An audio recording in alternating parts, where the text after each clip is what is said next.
Bonjour mesdames et messieurs, demain c'est le 1er mai 2022, jour de la fête du travail.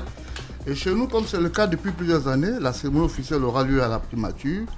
Les centrales syndicales s'apprêtent à converger vers la primature et cette actualité ne pouvait échapper à l'équipe de production de Week-end Info qui marque un arrêt sur cette fête du 1er mai et surtout sur la question des licenciés de la Covid-19 avec comme invité en direct M. Ekpo Guy-Serge Angaté. Il est le directeur de la réglementation du travail au ministère de l'Emploi et de la Protection sociale. Monsieur Angaté, bonjour. Bonjour, monsieur Paul. Merci d'avoir accepté notre invitation. Restez en place, nous sommes en direct. Permettons à Ange-Patrick Eroulé de nous livrer les premières informations de la journée. Pour l'heure, retour à notre invité en direct, c'est monsieur Ekpo Guy-Serge Angaté.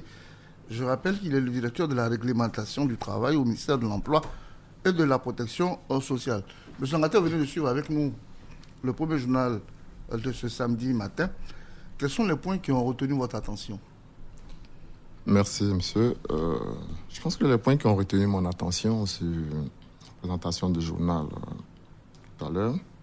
Il y a la complémentaire retraite, qui est un produit tout comme celui de la couverture maladie universelle et le régime social des travailleurs indépendants. Ce sont tous des produits menés et sous le lead de monsieur le ministre de l'Emploi et de la Protection sociale, M. Adama Kamara, pour renforcer la protection sociale de tous les travailleurs. Vous avez pu le constater depuis environ un an, puisque monsieur le ministre est à la tête de ce ministère. Beaucoup d'actions ont été menées et continuent toujours d'être menées. Pas plus tard que dans cette semaine, il y a eu la rencontre des corps constitués sur la complémentaire retraite.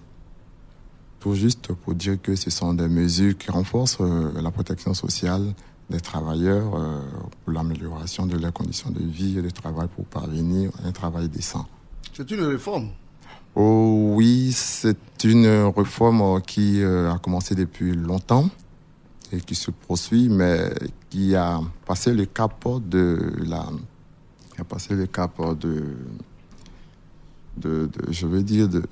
l'initiation. Nous en sommes maintenant à l'étape de la sensibilisation massive et l'étape de l'adhésion massive. Et c'est ce qui se passe. Alors pour ceux qui nous écoutent justement, c'est quoi exactement la complémentaire retraite? C'est quoi? La complémentaire retraite, c'est une épargne.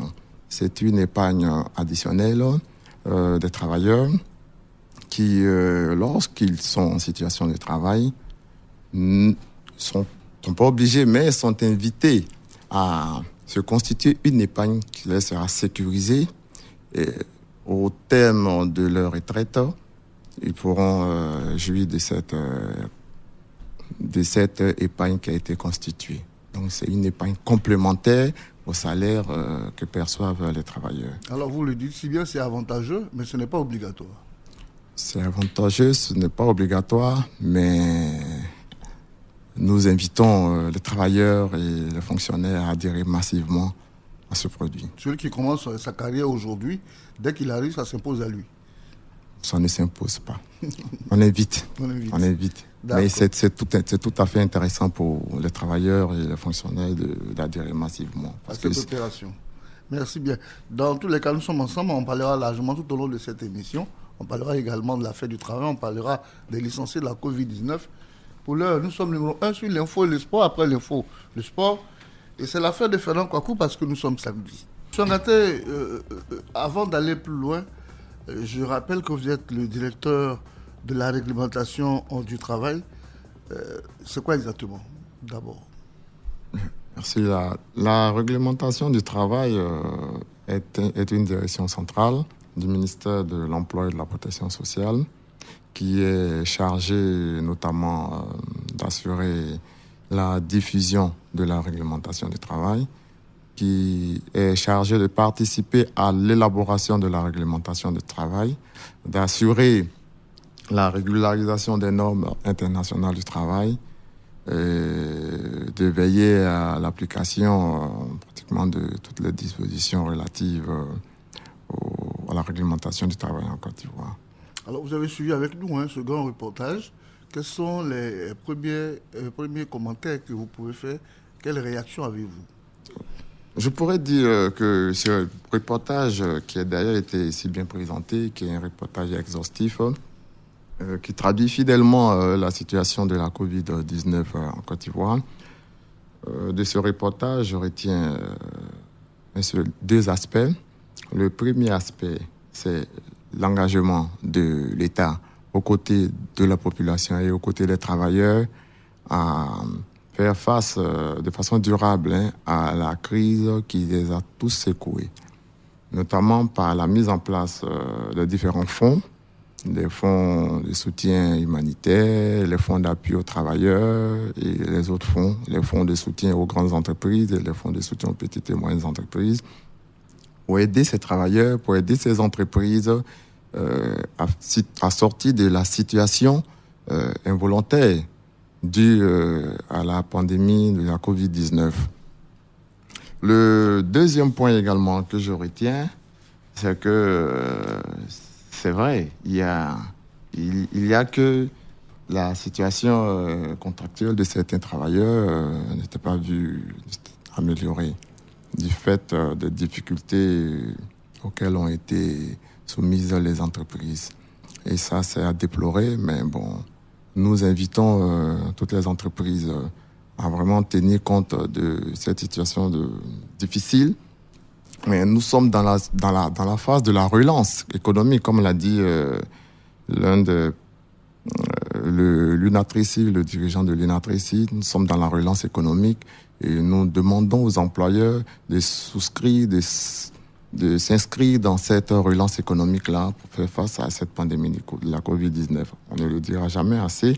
Il y a eu beaucoup de mesures qui ont été prises. Ces mesures-là, ce sont des mesures qui concernent tant les travailleurs que la population, ainsi que les employeurs. Il faut que tous nous souscrivons à cela. Alors, c'est vous qui êtes au ministère, c'est vous qui avez les stats. Quel est l'état des lieux à cette date aujourd'hui, parlant de cette situation? L'état des lieux au niveau de ces licenciés. Parce que la première dame a parlé de cette situation. Ses propos étaient très émouvants. La première dame qu'on a écoutée tout à l'heure. Il y a une centrale syndicale qui a parlé de 5 900 licenciés. C'est énorme quand même. Selon vous, quel est l'état des lieux? Ce jour, je dis à ce jour, c'est-à-dire les statistiques que nous avons en notre possession, jusqu'à fin décembre 2020, le nombre de travailleurs mis en chômage technique s'est élevé au total à 34 983. Les travailleurs licenciés pour motif économique enregistrés, je dis bien enregistrés, à fin décembre 2020, 1868. Le nombre de dossiers ayant été transmis au comité de gestion du Fonds spécial Covid-19, de 20 751, dont 327 dossiers de licenciement et 20 424 dossiers de chômage technique. Voici un peu les statistiques que nous avons. Il est rappelé?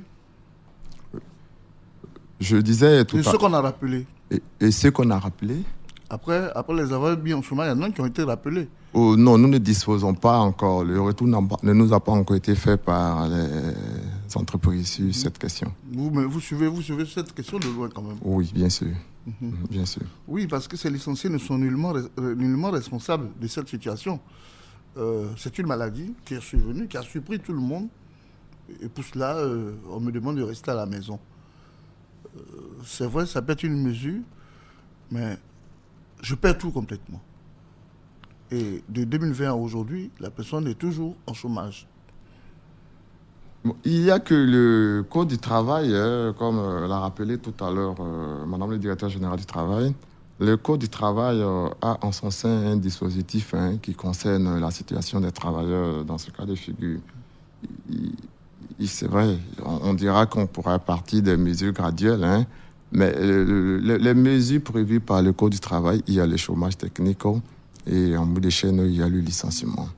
Les mesures moindres sont le chômage technique. Bien sûr, il y a le congé anticipé. Ce sont des mesures qui sont données à l'employeur de pouvoir les mettre en pratique s'il le veut. Et le chômage technique, vous avez vu que nous avons, au niveau du ministère, lorsque cette pandémie a été déclenchée en Côte d'Ivoire, nous, c'est par le dialogue social avec les organisations syndicales et avec les employeurs que nous avons mené des discussions pour voir comment encadrer la situation des travailleurs impactés par la COVID-19. Et nous leur avons recommandé d'abord d'utiliser les mesures les plus douces, en partant de les congés anticipés, en partant de la mise en congé, en partant de plusieurs autres paramètres pour arriver au licenciement. L'étape avant le licenciement, c'était le chômage technique. Le chômage technique conduit au licenciement. L'employeur qui utilise cette mesure de chômage technique, évidemment, a la possibilité de rappeler le travailleur au bout de 2 mois, 4 mois maximum. S'il ne le fait pas, il met le travailleur en chômage. Il licencie le travailleur en payant tous ses droits. Avec des mesures d'accompagnement. Avec des mesures d'accompagnement qui sont de l'ordre de la négociation entre les deux parties. Donc voici un peu le dispositif qui a été mis en place. Mais nous déplorons effectivement ce fait-là que certains employeurs n'aient pas rappelé et n'aient pas non plus à liquider les droits des travailleurs, tout en respectant ce dispositif qui a été mis en place. En pareille circonstance, je pense que l'inspection du travail doit être saisie pour pouvoir éclairer la lanterne de l'employeur et rappeler aux uns et aux autres leurs devoirs et les obligations sur cette question. Est-ce que l'État peut faire obligation à ces chefs d'entreprise-là d'agir selon le droit du travail? Bien sûr. L'État a la pleine puissance de faire obligation à ces entreprises-là d'agir selon les dispositions du droit du travail. Parce qu'on a l'impression que toutes ces entreprises n'ont pas fait bon usage de ce que l'État a mis à leur disposition. Vous savez, l'État joue son rôle. L'État joue son rôle d'élaborer les textes, de faire des suggestions, de prendre des mesures d'appui, d'accompagner les acteurs. Et il revient à ces acteurs-là, effectivement, de s'inscrire dans cette vision voulue par les gouvernements ivoiriens.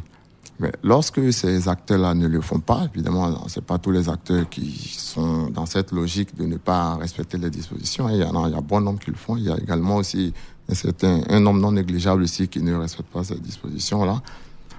L'État a la possibilité de les sanctionner. Les sanctions sont prévues par le Code du travail. Et il y a une batterie également de sanctions que l'État pourrait prendre à leur rencontre. Oui. Est-ce que c'est juste de dire aujourd'hui que ces licenciés de la Covid-là sont livrés à eux-mêmes? Dire que les licenciés de la Covid sont livrés à eux-mêmes, il y a l'appui de l'État. Comme je le disais tout à l'heure, c'est un appui. L'État a décidé de les appuyer avec un montant par catégorie sur 2 mois. Donc, il y a certains qui ont reçu, il y a d'autres qui n'ont pas reçu. Le processus est en cours. Les dossiers sont traités au niveau du comité de gestion. Toujours est-il que les statistiques que nous avons données, ce sont les statistiques qui avaient été retenues. C'est le nombre qui avait été retenu lors du conseil présidentiel du 22 mai 2020, où l'État avait autorisé le soutien à 20 326 travailleurs. Mais vous voyez qu'à ce jour, nous en sommes à 20 751. Ça veut dire que nous avons atteint la boucle. Nous avons bouclé la boucle, comme on le dit si bien. Et il y a encore... le nombre de dossiers reçus fait qu'il y a un stock résiduel de pratiquement 14 000 travailleurs. Nous attendons toujours les instructions du gouvernement sur la gestion de cette crise relativement à l'appui de l'État aux travailleurs. L'État, justement, a fait beaucoup par rapport à la situation de la Covid aujourd'hui. La situation, je ne vais pas annoncer ou je ne vais pas affirmer ici sur ces antennes nationales que la Covid, c'est fini. Mais je veux dire que la situation a nettement évolué. Aujourd'hui, on n'est même plus obligé de porter les masques. Mais c'est surtout l'avenir de ces travailleurs licenciés pour qui les entreprises n'ont eu aucun regard. C'est ce qui est inquiétant dans la situation. Je tenais à rappeler qu'il y a une disposition qui concerne la priorité de réembauche. Vous voyez que c'est une mesure qu'on pourrait imposer. C'est pas même qu'on doit imposer aux employeurs sur la question de réembauche lorsqu'un salarié a perdu son emploi du fait de la Covid ou du fait d'une situation qui est indépendante de sa volonté. Il y a la priorité de réembauche qui s'impose. Donc, ils ne sont pas livrés à eux-mêmes. Il faut dire que les services d'inspection du travail, sont disposés à les orienter. Les services d'inspection du travail sont disposés à les orienter, à les accompagner du fait de la mission des services d'inspection du travail, qui est le conseil, qui est le règlement des différends. Donc, ils peuvent s'approcher. C'est pas qu'ils peuvent, qu'ils doivent s'approcher des services d'inspection du travail, qui est la vitrine, en matière de règlement de conflits, en matière d'orientation des partenaires sociaux sur la relation contractuelle. Donc, ils ne sont pas livrés eux-mêmes. Certainement que d'aucuns diraient qu'ils sont livrés parce qu'ils n'ont pas les moyens pour faire face, mais l'État les a appuyés et puis l'État continuera toujours, dans la mesure du possible, de trouver des solutions pérennes pour régler les situations. Donc, vous rassurez tout le monde que l'État ne peut pas les oublier. L'État ne peut pas les oublier.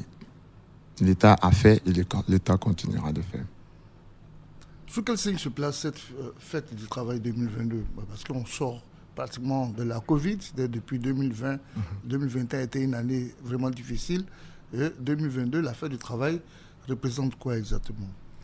La fête du travail 2022 se place sous le signe de la relance économique post-crise sanitaire. Vous voyez que vous avez dit, le constatez vous-même en 2020, il n'y a pas eu de célébration. En 2021, il y a eu une célébration au minima à l'auditorium de la primature. En 2022, il y aura certainement des commémorations. Vous ne savez pas encore. Il y aura certainement des commémorations. Donc, je veux dire que ça a évolué. Ça a évolué, c'est-à-dire que la fête du travail 2022 représente pour les travailleurs de Côte d'Ivoire, représente pour le travail un intérêt majeur, un intérêt particulier, dans la mesure où il s'agit de rendre hommage d'abord aux travailleurs qui sont tombés pour la lutte syndicale. Ensuite, c'est une tribune offerte aux organisations et syndicats pour faire le bilan des points de revendication et des doléances et dégrainer éventuellement les chapelets de nouvelles revendications. Ici. Il s'agit également pour le gouvernement de rassurer les partenaires sociaux, parce qu'il faut rassurer les partenaires sociaux sur la prise en compte de leurs préoccupations dans le cadre d'un traitement efficace et efficient de toutes ces revendications-là. Donc, vous voyez que les syndicats sont dans leur lutte de défendre les intérêts moraux, les intérêts matériels, les intérêts des travailleurs et l'amélioration de leurs conditions de travail. Sur cette question, justement, l'amélioration des conditions de vie et de travail des travailleurs, les choses ont-elles évolué ? Oui, les choses ont évolué parce que il y a eu une batterie de mesures. Il y a d'abord le renforcement il y a eu déjà l'adoption du nouveau code du travail de 2015 qui, contrairement au code de l'ancien code, dispose de beaucoup d'articles qui assurent aux travailleurs un bien-être, qui assure aux travailleurs un bien-être, évidemment, au niveau de sa santé, un bien-être au niveau de sa relation avec son employeur, un bien-être pour l'amélioration de ses conditions de vie et de travail. Il y a également, que vous avez dû également le constater, il y a le nouveau SMIC. Auparavant, nous avions 36 667, maintenant 36 607, nous en sommes maintenant à 60 000 francs le SMIC. C'est des actions évolutives posées par le gouvernement ivoirien pour l'amélioration du travail, parce que ce sont ces actions-là qui qui émane de la volonté des partenaires sociaux, employeurs et travailleurs, de voir leur situation améliorée. Donc, c'est dans le cadre du dialogue social que nous menons avec ces partenaires sociaux que nous travaillons à améliorer la condition de vie et de travail des travailleurs. Donc, beaucoup de choses ont été faites et beaucoup de choses encore seront faites. Alors, le 1er mai 2021, le Premier ministre Patrick Achie a déclaré, je cite, « La Côte d'Ivoire est résolument engagée dans le cadre du dialogue social tripartite, gouvernement, employeurs et travailleurs, à poursuivre encore ses efforts pour créer massivement des emplois, plus particulièrement pour les jeunes, promouvoir le travail décent, notamment celui des femmes. » À ce niveau, justement, quel est le point que vous pouvez faire un an après? Un an après la déclaration, après le point de vue de M. le Premier ministre, pourrons dire en matière de travail décent que le gouvernement, à travers le ministère de l'Emploi et de la Protection sociale, a quand même mené beaucoup d'actions. Hein. Beaucoup d'actions, je veux dire, en matière de travail. Déjà, ce qu'il faut savoir par travail décent, le travail décent, puisqu'on aspire tous au travail décent. Et la Côte d'Ivoire s'est inscrite dans cette vision d'atteinte des objectifs du travail décent. Ce qu'il faut entendre par travail décent, c'est un travail convenable et valorisant, qui retient 4 aspects, notamment sur la protection sociale, les conditions de dignité, de santé et sécurité, un meilleur salaire, et qui ne porte atteinte ni à la dignité ni à l'honneur du travailleur.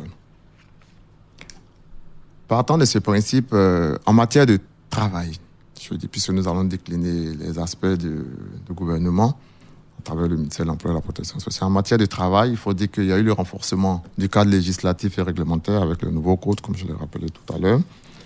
Il y a eu la loi de 2015 qui a mis un accent particulier sur la santé et la sécurité des travailleurs en améliorant leurs conditions de travail. Notamment, tout travailleur est autorisé à se retirer de son poste de travail en cas de danger imminent et grave. La loi de 2015 est également plus explicite sur le rôle préventif des services de sécurité et de santé afin de prévenir les accidents de travail et les maladies professionnelles. Il y a eu également, en matière d'emploi, il y a eu la création de l'Observation nationale de l'emploi et de la protection et de la formation, l'ONEF. Il y a la plateforme de services, la PFS, qui est un dispositif d'accès à l'activité économique des jeunes et des personnes vulnérables, qui a permis l'insertion de 6 000 jeunes et travailleurs vulnérables dans les travaux à haute intensité, TIMO, qui a permis également l'insertion de plus de 1 500 jeunes et personnes vulnérables, notamment les femmes et les personnes en situation de handicap, dans les activités génératrices de revenus, dans les secteurs de l'agropastoral. En termes de perspective, il faut dire qu'en matière d'emploi, en 2021, grâce aux mesures incitatives à la création et au maintien des emplois, on a eu à dénombrer la création de 116 000, pratiquement 900 emplois formels, dont plus de 96 000 emplois créés au titre du secteur privé, qui, il faut le rappeler, est le principal pourvoyeur d'emplois dans notre pays. Le ministère de l'Emploi et de la Protection sociale entend également lutter contre l'informalité, puisque qui parle de travail décent, le lien entre l'informalité et le travail décent est étroit. Hein. À travers le projet, il y a 2 projets. Il y a le projet de promotion de l'emploi décent, ce qu'on appelle PPED, qui vise à installer des groupements de femmes et des personnes de plus de 40 ans dans certaines filières porteuses. Et il y a le projet de promotion de l'emploi des ménages, PPEM, qui vise à insérer plus de 6 000 personnes dans le métier de travailleurs domestiques avec un accès à la protection sociale. En matière de protection sociale, il faut rappeler également les produits qui font l'objet d'une sensibilisation massive de la part du ministère de l'Emploi et de la Protection sociale, conduit brillamment par M. le ministre de l'Emploi et de la Protection sociale, M. Adama Kamara. Le renforcement du dispositif législatif par la prise de 2 décrets qui ont porté création de la commission technique d'orientation et de reclassement, qu'on appelle la COTORE, pour tenir compte du reclassement ou de la réorientation des personnes en situation de handicap, qui une catégorie vulnérable de la population et même des travailleurs. Il y a également l'atteinte de la phase active de la couverture maladie universelle, ainsi que le déploiement effectué du régime social de travailleurs indépendants.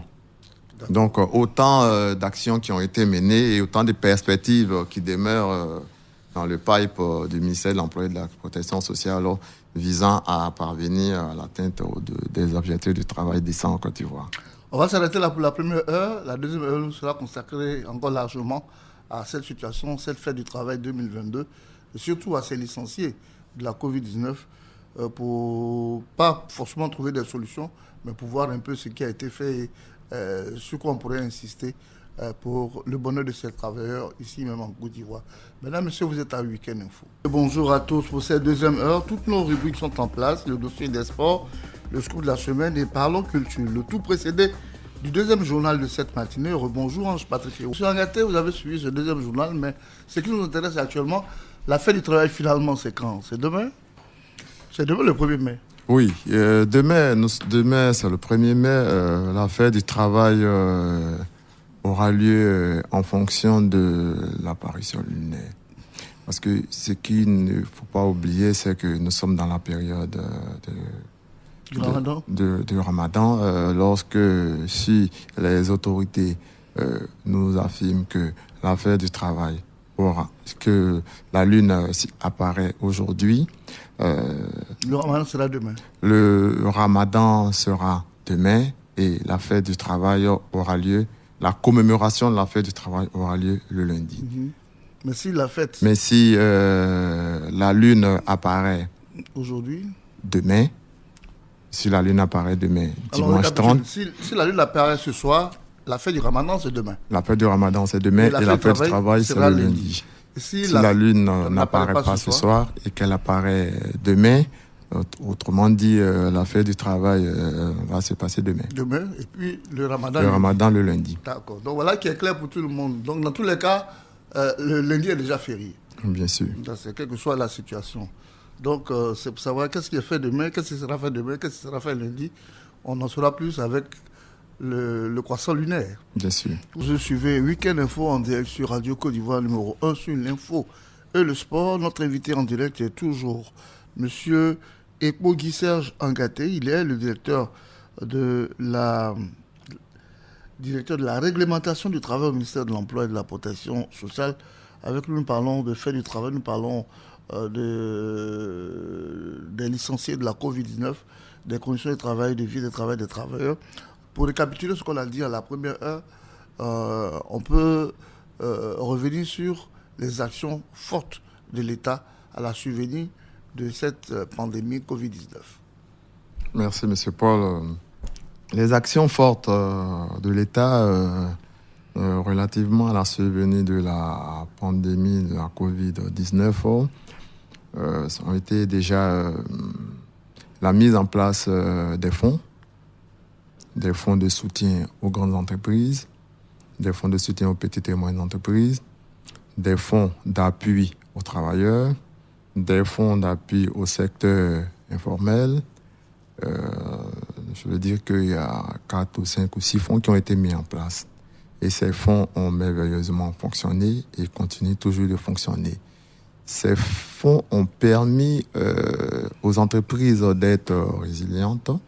Ces fonds ont permis également aux travailleurs concernés par les mesures, impactés par les mesures de licenciement collectif, motif économique ou par les mesures de mise en chômage technique, de pouvoir supporter, de pouvoir amortir les chocs liés aux conséquences de la COVID-19. Il y a également que le dialogue social qui a été fortement préconisé a été effectif durant cette crise pour pouvoir trouver des solutions. Le dialogue social, il s'est opéré avec les partenaires sociaux, les employeurs, les travailleurs et même avec le gouvernement de façon tripartite. Il faut retenir également la révision ou du moins les discussions portant sur l'aménagement des dispositions en vigueur. Notamment, vous avez vu que dès les premières heures de la COVID-19, nous étions confrontés à la question du télétravail. Donc, les discussions portaient sur comment insérer ce nouveau dispositif-là dans notre corpus. Et c'est chose qui a été faite depuis décembre, où nous avons une ordonnance qui institue le télétravail. Donc, qui tient compte de la flexibilité du travail. Et cette flexibilité-là résout pas mal de problèmes en matière de pandémie d'un tel niveau. Et ce dispositif fait école depuis? Oui, ce dispositif fait école depuis. L'ordonnance a été prise en décembre. Il y a le décret d'application qui a été pris en janvier. Donc, je pense que... Ça règle pas mal de problèmes. Ça règle pas mal de problèmes. Donc, c'est dit que le dispositif législatif a été renforcé. En plus des actions qui ont été la mise en place des fonds et des fonds qui ont été mis en place au niveau du gouvernement. Alors, pour tenir compte de la situation de la calmie au niveau de la Covid, de 100 ans, et avec les trêves observées ici et là, qu'est-ce qu'on peut noter comme perspective? Ce qu'on peut noter comme perspective, déjà, il y a le renforcement du dialogue social, parce qu'il faut toujours partir du dialogue social, en concertation avec les organisations patronales et les organisations syndicales. Il y a également, en termes de perspective, c'est de pérenniser les acquis des filons sociaux, parce que n'oublions pas que les filons sociaux, la question des filons sociaux aussi règle aussi. Pour les ménages, oui. Pour les ménages également. Sur la période 2020-2025, à travers le programme multisectoriel d'appui au système national de filets sociaux. Il y a également qu'il faut encourager la politique de l'entrepreneuriat en matière d'emploi. Parce que n'oublions pas que les entreprises ont subi la Covid-19, mais surmontent tout doucement cette pente-là. Et je pense que nous sommes dans la période de la relance économique.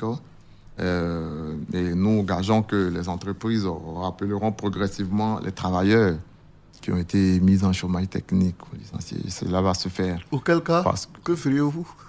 Auquel cas, nous allons toujours les conseiller, nous allons toujours les inviter si les conseils ne portent pas, vous faites quoi? Si les conseils porteront. Vous êtes si sûr? Oui, les conseils porteront, parce que nous discutons au quotidien avec les fêtiers, et ce sont ces fêtiers-là qui sont pratiquement le relais auprès des entreprises. Donc, les discussions porteront. Nous avons foi. D'accord. Donc, les perspectives se présentent sous de bonnes auspices. Sous de bonnes auspices. D'accord. On va rappeler que la fête du travail, c'est le 1er mai. Si le croissant lunaire est observé ce soir, la fête du travail aura lieu lundi, toujours à la primature. Mais si le croissant n'est pas observé, ça sera lundi à la primature. Donc, demain, dimanche, on a ou la fête du travail ou la fête du ramadan. Tout dépend de la lune qui va être observée ce soir. Mais lorsqu'on parle de fête du travail ou fête du 1er mai, les travailleurs du secteur informel sont-ils concernés? Ne sont-ils pas les oubliés de cette fête? Alassane Coulibaly s'intéresse à ces interrogations dans notre rubrique de Scoop de la semaine. Mangaté, justement, qui est travailleur de l'informel? Merci, M. Paul Philippe. Définir le travail informel est difficile, de toute façon. Pourquoi c'est difficile? Parce que on tient compte, il y a beaucoup d'approches. Il y a beaucoup d'approches, des approches sociologiques, des approches économiques, des approches et même anthropologiques. Fort de ce postulat, je pense que nous pourrons indiquer, en considération de toutes ces approches, que le travail informel se caractérise par des petites activités indépendantes, par la recherche de l'emploi, la prise en compte des revenus, par le non-assujettissement aux taxes, c'est-à-dire les travailleurs qui ne payent pas les taxes, par le non-respect des dispositions en matière de travail, l'inexistence de protection sociale. Bref, c'est la somme de beaucoup de petits critères. Sous ces formes, il faut dire que l'économie, le travail informel, constitue une entrave de taille aux droits des travailleurs, y compris les principes et droits fondamentaux au travail, à la protection sociale, aux conditions de travail décentes, au développement inclusif et à la primauté du droit. D'où l'orientation de l'Organisation internationale du travail de converger vers la notion de transition informelle vers l'économie formelle. Donc, c'est une recommandation forte de l'Organisation internationale du travail qui préconise aux États membres de transiter de l'économie informelle vers l'économie formelle afin de régler la situation de précarité dans laquelle vivent tous les travailleurs concernés. Alors, les travailleurs du secteur qu'on vient d'entendre ne se sentent pas concernés par la fête du travail ou bien ne savent même pas ce que c'est? La fête du travail vise tous les travailleurs. Vous avez certainement dû le constater. Il s'agit dans le reportage, c'était les travailleurs qui étaient plus indépendants, les travailleurs qui étaient à leur propre compte. Ils cherchent à vendre leur cacao. Ils cherchent à vendre leur cacao, ils cherchent à mener leurs petites activités indépendantes, individuelles. Donc, ils se disent qu'ils ne sont pas soumis. Non, la fête du travail, on dit bien la fête du travail. Le travail qui soit formel ou qui soit informel est toujours du travail. Mais qu'est-ce qu'un travailleur doit faire le jour de la fête du travail? Le jour de la fête du travail, un travailleur doit pouvoir d'abord se réjouir du fait qu'il ait une activité, fût-elle formelle ou informelle. Il doit pouvoir célébrer, il doit pouvoir même se joindre, puisque n'oublions pas que la Côte d'Ivoire a mis en place une stratégie qu'on appelle la stratégie nationale d'intégration, la stratégie nationale intégrée de transition vers l'économie informelle. Donc, cette stratégie-là est en train d'être mise en place. Elle vise à faciliter l'intégration et l'implication des acteurs dans le processus de transition. Donc, ce travailleur-là, il doit pouvoir s'approcher des autorités administratives, notamment l'inspection du travail, qui, il faut le dire, intervient également dans tous les niveaux de l'économie, que ce soit dans l'économie formelle comme dans l'économie informelle, pour avoir tous les renseignements, toutes les informations. Mais ce jour, il doit pouvoir approcher également les organisations, puisque l'objectif du gouvernement, c'est de transiter vers l'économie formelle. Donc, il faut que ce travailleur-là approche les organisations syndicales qui ont été mises en place pour avoir des conseils. Évidemment, sur comment est-ce que pouvoir transiter vers l'économie formelle. Alors, ce travail du secteur informel, comment les ramener dans le formel? Comment les ramener dans le formel? Les amener dans le formel. Comment les amener dans le formel? C'est à travers, il y a la stratégie nationale intégrée de transition, qui est un dispositif qui a été déclenché depuis 2017, qui aujourd'hui est en train d'être mise en place, en accord avec le Bureau international du travail, dont nous bénéficions d'un appui technique et financier. Donc, c'est une stratégie quand même qui est assez intéressante. Donc, ce sont ces travailleurs-là, pour sortir de l'économie informelle, qui doivent pouvoir s'intégrer, qui doivent pouvoir s'intégrer dans cette stratégie-là. Est-ce que cette stratégie est vulgarisée? Oui, elle est vulgarisée. Cette stratégie est vulgarisée et elle continue son déploiement. D'accord. Merci beaucoup, M. Angaté Guy Serge. Je voulais rappeler que vous êtes directeur de la réglementation du travail au ministère de l'Emploi et de la Protection sociale. Tout à l'heure, on va conclure, préparer votre conclusion. C'était un projet assez original. Bien sûr, il est très original et je tombe en admiration de Mme Badio qui a chanté l'hymne national en sa langue. Wow, j'avoue que c'est original et nous devons tous nous inspirer. Et puis je pense que, comme le disait un célèbre quelqu'un, la culture, c'est tout ce qui reste lorsqu'on a tout oublié. Tout à fait. Donc. Alors, c'est un projet qui peut faire école, c'est-à-dire traduire l'hymne national dans nos langues afin de vulgariser, parce que notre hymne national a des paroles fortes qu'on pourrait vulgariser dans nos langues, ça pourrait régler beaucoup de problèmes. Oui, ça pourrait régler des problèmes socio-éducatifs, des problèmes liés à l'éducation de nos enfants qu'on observe ça et là, les déviations de comportement. Ça pourrait même également être un moyen pour pouvoir faire face au niveau intellectuel de nos enfants, de nos élèves. Et pourquoi pas contribuer au développement même de la société tout entière, parce qu'une société tout entière sans culture ne peut pas faire le poids face à une société qui a assez de culture en elle. N'est-ce pas? On a beaucoup dit, on a beaucoup parlé ce matin, on a dit beaucoup de choses sur la fête du travail, sur les oubliés de la Covid-19, les oubliés de la fête du travail, que deviennent les licenciés de la Covid-19. Qu'est-ce que vous souhaitez que les Ivoiriens retiennent de votre passage à Radio Côte d'Ivoire ce matin? Je voudrais remercier la Radio Côte d'Ivoire pour la tribune offerte au ministère de l'Emploi et de la Protection sociale à la faveur de la commémoration de la fête du travail et dire que l'aménagement de la tenue de la dite fête en cette année 2022 a été voulu en accord avec les organisations syndicales. Si la tenue soit demain ou soit lundi, c'est en accord avec les centrales syndicales. D'accord. L'édition 2022 de la fête du travail voit le retour au format traditionnel de célébration grâce à la levée de plusieurs restrictions, contrairement aux éditions de 2020 ou 2021. Relativement à la Covid-19, nous constatons un retour à la normale en Côte d'Ivoire, favorisé par les plans de riposte, par les fonds d'appui mis en place par le gouvernement et bien sûr avec l'appui inestimable des organisations patronales et des organisations syndicales, puisque tout s'est fait de façon tripartite. Le dialogue social se poursuit et cela est à saluer à juste titre afin de maintenir la trêve sociale qui est un gage de développement. Sur ces mots, je voudrais souhaiter à toutes et à tous bonne fête de travail et remercier une fois encore la Radio Côte d'Ivoire au nom du ministère de l'Emploi et de la Protection sociale pour l'opportunité qui nous a été offerte ce matin de pouvoir nous exprimer sur les thématiques que nous avons abordées. Merci justement à ce ministère qui vous a désigné pour le représenter ici à cette émission et pour les consultants que nous avons par rapport à la fête de travail aussi. Je rappelle que vous êtes M.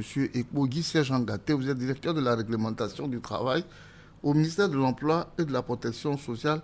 Infiniment merci d'être venu. Je vous en prie. Merci beaucoup. Bonne fête de travail également à vous. On va s'arrêter là, mesdames et messieurs. Samedi prochain, on a un autre sujet, on a un autre rendez-vous, on a une autre vision. Merci de nous avoir suivis. Je vous laisse en compagnie de Ange Patrick Oulier. Il est là, il arrive tout doucement parce que c'est elle qui prend la règle, c'est elle qui va boucler son antenne. Franck-Olivier Kouadjo. Merci et bonne fête à tous. Radio Côte d'Ivoire, Abidjan, 88.fm.